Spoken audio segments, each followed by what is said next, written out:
حالا یه زمانی هست شما میخواید که حساب ایکسی تون رو شارژ بکنید و از یه صرافی ایکسی دیگه به صرافی ایکسی دیگه تون پول منتقل کنید که توی ویدیوی جداگانه من از در واقع سیستمیش رو موبایل توضیح اینا رو بهتون دادم، ولی خیلی از بچه‌ها یو آی دی شون رو پیدا نمی‌کنن. اینجا یو آی دی چی هست؟ یو آی دی رمز در کد کاربری شماست، مثل آدرس ولتتونه، امنیتی هم نیست، مثل شماره حساب بانکیتون میمونه، چیز امنیتی نیستش که.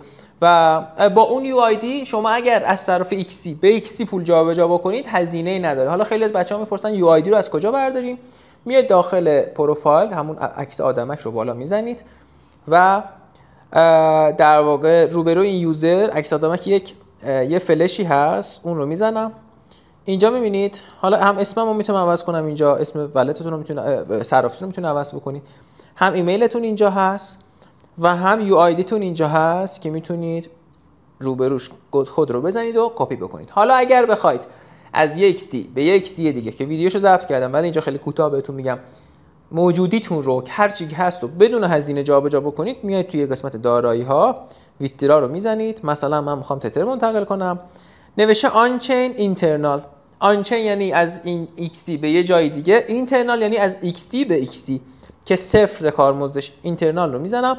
قسمت بالا اکانت تایپ نوشته رو ایمیل شما بذارید یو آی دی رو میزنم و اون یو آی دی که حالا کپی کردم از جای دیگه، از اون یکی ایکسی کپی کردم به عنوان مثال، اینجا میام واردش میکنم.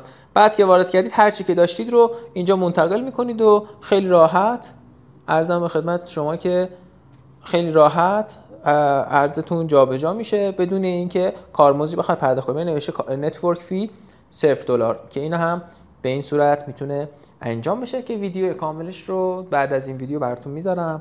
اتفاقا با موبایل هم انجام دادم، ببینید. فقط خواستم بهتون توضیح بدم که چطوری یو آی دی رو از داخل ایکسی تون بتونید بردارید.